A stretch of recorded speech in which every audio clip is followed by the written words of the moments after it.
Imagine being able to be transported back in time, remembering where you were, what you were doing, and maybe even how you felt. This can all be achieved within the world of music. Music serves as entertainment, but it is much more than just a catchy tune.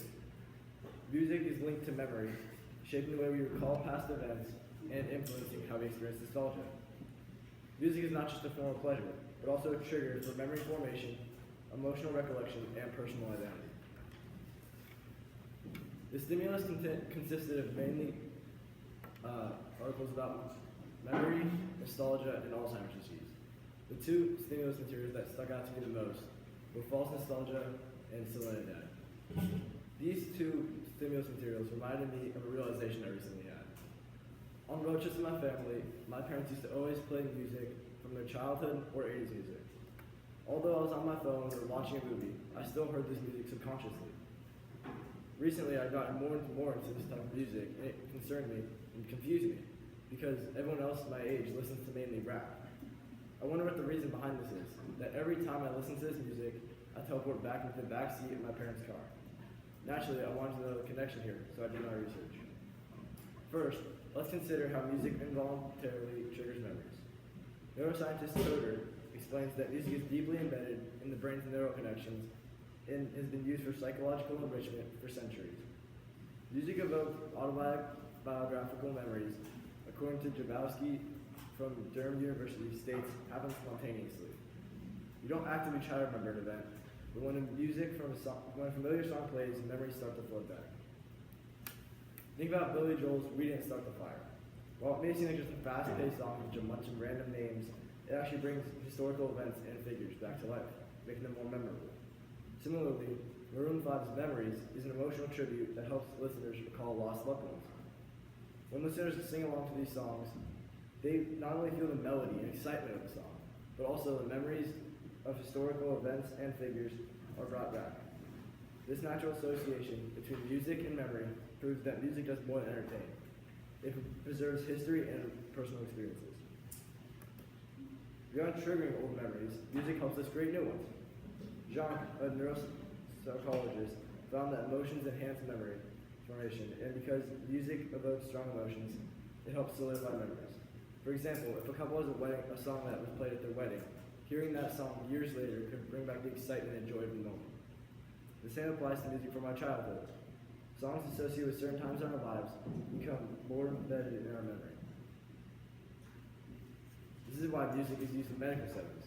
Research from USC, or the University of Southern California, found that patients who listened to classical music before stressful procedures had lower anxiety and pain levels. Music's ability to calm the mind and improve focus is also the reason why many students listen to classical music or instrumental music while studying. Not only does music help us recall memories, but it also plays an active role in the formation of new ones. Second, music does not just trigger personal memories, it also evokes a collective sense of nostalgia. As Paredes discusses in Selenidad, music circuits in the brain allow people to relive historical and cultural memories. People often associate music with simpler or happier times, especially in their youth, which is close to what I mentioned about my realization earlier. We associate youth with freedom and simplicity, which is what brings joy while listening to nostalgic music. Levinson, a cognitive psychologist, emphasizes just how powerful this can be in his book. He mentions how a 92-year-old man in a catatonic stage becomes engaged and excited when he hears music from his youth. If music can reach someone in such a devastating condition, imagine the influence it has on all of us. Nostalgic music can provide comfort, continuity, and even means of coping with change. Some may argue that people enjoy music purely for the sound, rather than its connection to memory. Boardman, a researcher in positive psychology, states that listening to our favorite songs releases dopamine, the brain's chemical for pleasure. This suggests that people listen to music purely because it makes them feel good, independent of memory. However, while music does bring pleasure, its emotional impact is often rooted in nostalgia.